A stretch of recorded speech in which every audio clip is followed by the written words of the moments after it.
Assalamualaikum warahmatullahi wabarakatuh. Selamat pagi anak-anak. Alhamdulillah hari ini kita masih diberi kesehatan dan kesempatan oleh Allah Subhanahu wa taala sehingga kita masih bisa bertemu dalam mata pelajaran Quran Hadis hari ini. Mari kita awali pembelajaran pada pagi hari ini dengan membaca doa sebelum belajar. A'udzu billahi minasyaitonir rajim. Bismillahirrahmanirrahim. Raditu billahi rabba wa bil islami dina wa bi Muhammadin nabiyya wa rasulah. Rabbi zidni ilma warzuqni fahma. Amin. Alhamdulillah, semoga Allah Subhanahu wa taala selalu memberikan kemudahan serta keberkahan pada kita dalam usaha kita menuntut ilmu. Selanjutnya, silakan nanti disimak baik-baik video pembelajaran yang telah Ibu berikan, kemudian sambil dibuka buku paket Quran hadisnya ya. Hari ini kita akan belajar tentang pokok-pokok isi dalam Al-Quran. Sebagaimana yang kita ketahui bahwa Al-Quran adalah kitab suci umat Islam, dan Al-Quran mempunyai kedudukan yang paling tinggi sebagai sumber hukum agama Islam. Nah, lalu pokok-pokok isi apa saja yang ada dalam Al-Quran? Nah, pokok-pokok isi dalam Al-Quran itu ada 6.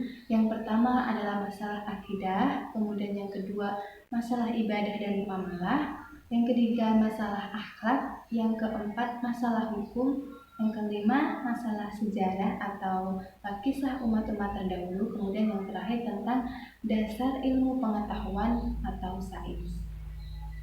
Langsung saja ya, yang pertama yaitu tentang akidah. Akidah, kenapa ya akidah itu harus ada dalam Al-Quran? Kenapa harus dibahas? Jadi, akidah secara etimologi berarti kepercayaan atau keyakinan. Nah, bentuk jamaknya yaitu aqaid. Akidah juga disebut atau diartikan sebagai keimanan.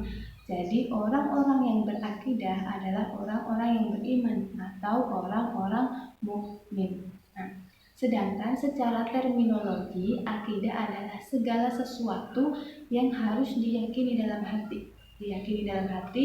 Kemudian diucapkan dengan lisan, dan juga harus ada implikasinya dalam perbuatan kita. Jadi tidak cukup hanya dengan meyakini dalam hati saja, tapi juga harus ada implikasinya dalam perbuatan, seperti itu. Kemudian inti pokok dalam ajaran akidah adalah masalah tauhid, yaitu mengesahkan Allah Subhanahu wa taala. Yaitu kita yakin bahwa Allah itu esa, Allah itu satu, dan hanya kepada Allah kita menyembah dan kita beribadah. Allah tidak mempunyai sekutu dan tidak ada sesuatu pun yang sebanding dengan Allah Subhanahu wa taala. Seperti itu ya. Kemudian contoh ayat Al-Quran yang tentang akidah itu ada dalam Quran surat Al-Baqarah ayat 83 yang berbunyi, A'udzu billahi minasyaitonir rajim. Bismillahirrahmanirrahim. Wal hukum ilahu wahid la ilaha illa huwar rahmanur rahim. Yang artinya, dan Tuhan kamu adalah Tuhan yang esa. Tidak ada Tuhan selain Dia yang Maha Pengasih dan Maha Penyayang. Quran surat Al-Baqarah ayat 83. Kemudian yang kedua yaitu tentang ibadah dan muamalah. Ibadah berasal dari kata abada ya'budu abdan yang artinya mengabdi atau menyembah. Ibadah dalam hal ini yaitu ibadah kita kepada Allah Subhanahu wa taala ya. Jadi kita beribadah kepada Allah karena apa? Karena kita yakin akan kebesaran Allah Subhanahu wa taala. Jadi ibadah itu merupakan salah satu bentuk kepatuhan dan ketundukan kita akan kebesaran Allah Subhanahu wa taala. Seperti yang telah Ibu jelaskan tadi, yang pertama adalah akidah. Kita yakin bahwa Allah itu satu, kita yakin kita hanya menyembah kepada Allah. Dan itu implikasinya pada masalah ibadah. Nah, karena kita yakin bahwa Allah itu satu, kita yakin akan kebesaran Allah, maka kita beribadah kepada Allah Subhanahu wa taala. seperti itu. Kemudian sebagaimana yang dijelaskan dalam Al-Quran bahwasanya Allah itu menciptakan jin dan manusia tidak lain hanya untuk beribadah kepada Allah Subhanahu wa taala. Gimana bunyi ayatnya? Nah, ada yang tahu gimana bunyi ayatnya? Bahwasanya Allah itu menciptakan jin dan manusia kecuali hanya untuk beribadah kepada Allah, yaitu wa ma khalaqtul jinna wal insa illa liya'budun, dan tidaklah aku menciptakan jin dan manusia kecuali supaya mereka beribadah kepadaku, yaitu beribadah kepada Allah Subhanahu wa taala. Oleh karena itu kita harus yakin, manusia harus yakin bahwa ia diciptakan oleh Allah sehingga ia selalu membutuhkan pertolongan dari Allah Subhanahu wa taala dan selalu membutuhkan Allah, seperti itu ya. Nah, selanjutnya, selain untuk memenuhi kebutuhan rohani, manusia juga penting untuk memenuhi kebutuhannya berinteraksi dengan manusia yang lainnya. Jadi tidak hanya melulu ibadah terus, tapi manusia juga harus berhubungan dengan manusia yang lainnya, juga harus berinteraksi dengan manusia yang lainnya. Contohnya seperti jual beli, kemudian sewa menyewa, utang piutang. Nah, itu semua adalah contoh-contoh perilaku atau hubungan manusia antar manusia. Jadi dalam Al-Quran itu juga dibahas tentang bagaimana seharusnya manusia itu berhubungan dengan manusia, bagaimana baiknya manusia itu berinteraksi dengan manusia. Salah satunya ada dalam Quran surat Al-Baqarah ayat 282, yaitu yang membahas tentang utang piutang. Di situ Allah menjelaskan bahwa ketika kita mempunyai transaksi utang piutang, alangkah lebih baiknya jika kita mencatat utang tersebut. Jadi di kemudian hari tidak akan ada kesalahpahaman apakah utang itu udah dibayar belum ya. Nah, jadi nanti akan ketahuan karena kita ada track recordnya, maksudnya ada catatannya, seperti itu. Selanjutnya yang ketiga yaitu tentang akhlak. Nah, secara etimologi akhlak ini diambil dari kata khuluq yang berarti perangai, tingkah laku maupun budi pekerti. Di Indonesia sendiri akhlak itu biasanya disamaartikan dengan etika, moral, seperti itu ya. Jadi tentang sopan santun, seperti itu. Sedangkan secara terminologi akhlak adalah sifat yang tertanam dalam diri manusia. Kemudian sifat itu akan muncul secara spontan dalam tingkah laku kita sehari-hari. Jadi akhlak itu biasanya sudah tertanam dalam diri manusia, kemudian akan muncul dengan sendirinya, secara alami itu akan muncul secara spontan dalam kehidupan kita sehari-hari, seperti itu. Kemudian akhlak merupakan salah satu ajaran yang paling penting dalam Islam. Karena salah satu tujuan Nabi Muhammad SAW diutus ke dunia adalah untuk menyempurnakan akhlak manusia. Jadi akhlak adalah salah satu ajaran yang paling penting dalam agama Islam. Karena dengan akhlak kita akan mampu mencerminkan kepribadian yang baik. Dengan akhlak kita akan mampu berinteraksi dengan orang lain secara baik. Kemudian dengan akhlak kita akan menarik orang lain yang belum masuk agama Islam untuk bisa masuk ke dalam agama Islam. Maksudnya gimana? Maksudnya jika ada orang yang memeluk Islam itu tertarik dengan akhlak kita berbuat baik dengan mereka, kita tidak pendendam, kita tidak membenci mereka, kita memperlakukan mereka dengan baik, tidak ada perbedaan. Nah, mereka akan merasa, oh, jadi Islam itu sangat mengajarkan tentang kebaikan ya, akhlak mereka itu sangat baik gitu. Jadi mereka akan tertarik untuk lebih mempelajari agama Islam. Kemudian selanjutnya yang keempat yaitu tentang hukum. Jadi dalam Al-Quran itu juga ada hukum-hukum yang terkandung di dalamnya. Jadi hukum di Islam itu ada berapa ya? Ada hukum contohnya haram, kemudian wajib, sunnah, makruh, mubah gitu ya. Nah, dalam Al-Quran itu ada hukum-hukum tersebut. Jadi hukum adalah kaidah-kaidah dan ketentuan dasar serta menyeluruh bagi seluruh umat Islam. Coba deh dibayangkan kalau kita hidup di dunia ini tanpa ada hukum. Jadi gimana ya kita hidup? Jadi hukum itu ada untuk menjaga tatanan hidup di masyarakat. Contohnya ada minum-minuman keras, ada berjudi, ada perzinahan. Kalau hal-hal tersebut tidak ada hukumnya, maksudnya tidak ada hukumnya apakah hal tersebut haram, apakah hal tersebut dilarang, maka orang-orang akan melakukannya dengan sukarela karena yang gak ada hukumnya, gak dilarang dan itu gak haram. Nah, jadi akan sangat nampak jelas kerusakannya apabila hukum itu tidak ada di dunia ini. Jadi hukum itu ada supaya hidup manusia itu menjadi adil, kemudian teratur, sejahtera, makmur, dan bahagia dunia dan akhirat, insya Allah seperti itu. Kemudian di Islam sendiri sumber hukum yang paling utama itu ada Al-Quran, kemudian ada juga hadis Nabi. Tapi Al-Quran itu memuncaki atau menduduki tingkat yang paling tinggi sebagai sumber hukum Islam di Indonesia. Seperti hukum Islam bagi orang Islam, artinya bukan di Indonesia ya. Karena kalau di Indonesia sendiri itu kan sudah ada undang-undang dan sebagainya. Hukum Islam bisa diterapkan jika negara tersebut adalah negara Islam. Jadi tidak bisa serta-merta menerapkan semua hukum Islam di suatu negara tersebut. Seperti itu.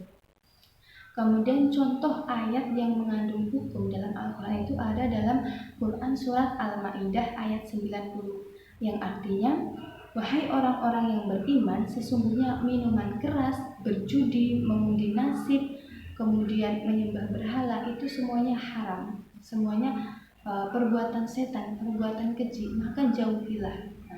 Maka jauhilah. Jadi di sini minum minuman keras, berjudi itu hukumnya haram. Bagaimana bisa disebut haram? Karena Allah memerintahkan kepada kita untuk menjauhi hal-hal tersebut. Nah, sesuatu yang Allah menganjurkan, Allah menyuruh kita untuk menjauhinya, maka hal tersebut adalah sesuatu yang haram yang seharusnya kita tidak melakukannya. Seperti itu. Kemudian secara garis besar para ulama itu memiliki perbedaan pendapat tentang jumlah ayat hukum yang ada dalam Al-Quran dan yang jumlah ayat hukum yang ada dalam Al-Quran. Kenapa ada perbedaan? Karena para ulama itu memiliki persepsi yang sendiri, memiliki persepsi yang berbeda-beda tentang ayat hukum itu sendiri. Jadi ayat hukum itu yang bagaimana sih? Nah, itu terdapat perbedaan di situ. Kemudian secara garis besar ayat-ayat hukum itu dibagi menjadi dua, yaitu ayat hukum tentang ibadah dan juga ayat hukum tentang muamalah. Jadi kalau ayat hukum tentang ibadah itu ayat hukum yang di dalamnya terdapat hukum bagaimana kita beribadah kepada Allah, hukum kita berinteraksi dengan Allah secara vertikal seperti itu ya. Sedangkan kalau ayat hukum amalah itu adalah ayat-ayat hukum yang mengatur hubungan kita secara horizontal, yaitu antara manusia dengan manusia yang lainnya. Contohnya seperti tadi utang piutang, sewa menyewa, jual beli. Nah, dalam hal-hal tersebut itu ada hukumnya, ada kaidah-kaidah tertentu yang harus dipenuhi yang seharusnya kita lakukan sebagai umat Islam seperti itu. Kemudian yang kelima yaitu tentang sejarah atau kisah umat terdahulu. Nah, dalam Al-Quran itu sudah banyak sekali diceritakan tentang kisah-kisah umat yang telah lalu. Jadi perlu diyakini dan sangat diyakini ya oleh anak-anak bahwasanya cerita-cerita yang ada dalam Al-Quran itu bukan dongeng. Jadi bukan dongeng belaka. Itu adalah cerita umat-umat terdahulu. Apa tujuannya? Kenapa harus diceritakan? Nah, tujuannya adalah supaya manusia itu mengambil pelajaran dari cerita-cerita yang ada dalam Al-Quran tersebut, supaya menjadi ibu bagi mereka, supaya mereka mengikuti jalan yang benar dan tidak mengikuti jalan yang salah. Seperti itu ya. Di dalamnya Al-Quran telah menceritakan banyak sekali cerita orang-orang yang telah lalu, entah itu cerita mereka yang taat, cerita mereka yang tunduk dan patuh kepada Allah Subhanahu wa Ta'ala, ataupun cerita orang-orang yang durhaka, orang-orang yang ingkar, dan orang-orang yang tidak mau menyembah kepada Allah Subhanahu wa Ta'ala. Diharapkan manusia itu mencontoh cerita orang-orang yang tunduk dan patuh kepada Allah Subhanahu wa Ta'ala dan menjauhi perilaku yang bertentangan dengan kehendak Allah Subhanahu wa Ta'ala. Seperti itu. Kemudian selanjutnya yang keenam itu ada dasar ilmu pengetahuan dan sains. Nah, jadi kitab umat Islam, kitab Al-Quran itu sangat komplit, pokoknya sangat komplit. Ada dasar-dasar ilmu pengetahuan, ada akidah, ada hukum, ada tentang muamalah dan sebagainya ya. Nah, yang terakhir itu adalah tentang pengetahuan dan sains. Jadi di Al-Quran itu sudah diisyaratkan dasar-dasar ilmu pengetahuan. Kemudian dasar-dasar itu dapat dioptimalkan demi kesejahteraan dan kemaslahatan umat manusia. Jadi bukan berarti dalam Al-Quran itu sudah ada petunjuk bagaimana cara membuat mobil, bagaimana cara membuat kue tar, bukan seperti itu ya. Jadi di dalamnya itu ada isyarat-isyarat, dan orang-orang yang berakal itu pasti akan mentadaburi Al-Quran, kemudian akan menyelidiki isyarat-isyarat tersebut yang kemudian akan dikembangkan demi kemaslahatan hidup manusia. Al-Quran itu juga sangat menekankan bagi manusia untuk mencari dan menggeluti ilmu pengetahuan. Hal ini diisyaratkan pada wahyu pertama yang turun kepada Nabi Muhammad SAW, yaitu perintah untuk membaca. Karena apa? Karena membaca adalah dasarnya ilmu pengetahuan. Dengan membaca kita bisa meneliti, dengan membaca kita bisa menelaah, dengan membaca kita bisa berdiskusi. Jadi dasar dari ilmu pengetahuan adalah membaca. Jadi jangan malas untuk membaca ya. Jangan malas untuk membaca. Kemudian contoh ayat Al-Quran yang di dalamnya ada ilmu pengetahuan itu contohnya dalam Quran surat Al-Hajj. Quran surat Al-Hajj ayat 5 dan Quran surat Al-Mu'minun ayat 12 dan 14, yaitu yang di dalamnya ada informasi tentang tahapan-tahapan reproduksi manusia yang awalnya manusia itu berasal dari segumpal darah, kemudian menjadi segumpal daging, kemudian ditiupkan roh dan sebagainya. Itu terdapat dalam Al-Quran. Kemudian ada juga dalam Quran surat Yunus ayat 5. Di situ Allah mengabarkan bahwa matahari adalah matahari adalah benda yang bersinar dengan dirinya sendiri, dengan sinarnya sendiri. Sedangkan bulan adalah benda yang bersinar dengan cara memantulkan sinar dari matahari, seperti itu. Jadi di dalamnya itu Al-Quran itu telah mengandung banyak sekali isyarat-isyarat ilmu pengetahuan, kemudian tentang budi pekerti, kemudian tentang hukum, tentang bagaimana cara berinteraksi, bersosialisasi dengan orang lain, kemudian tata cara ibadah dan sebagainya. Jadi kita harus yakin bahwa Al-Quran adalah kitab suci umat Islam yang di dalamnya itu telah terdapat aturan-aturan yang kita harus meyakininya, dan kita harus percaya bahwa Al-Quran adalah kalam Allah. Tidak dongeng, tidak rekayasa, bukan fiksi. Jadi Al-Quran adalah kalam Allah Subhanahu wa Ta'ala. Baik anak-anak, sampai sini saja pembelajaran kita pada pagi hari ini. Semoga yang sedikit ini dapat bermanfaat bagi kita dan kita dapat mengamalkannya dalam kehidupan kita sehari-hari. Jangan lupa untuk terus jaga kesehatan, jaga diri, jaga mood, dan juga jangan lupa untuk selalu membaca buku. Seperti itu ya. Cukup sekian pembelajaran pada pagi hari ini, kurang lebihnya ibu mohon maaf. Semoga kedepannya kita masih diberi kesempatan dan waktu untuk bertemu lagi.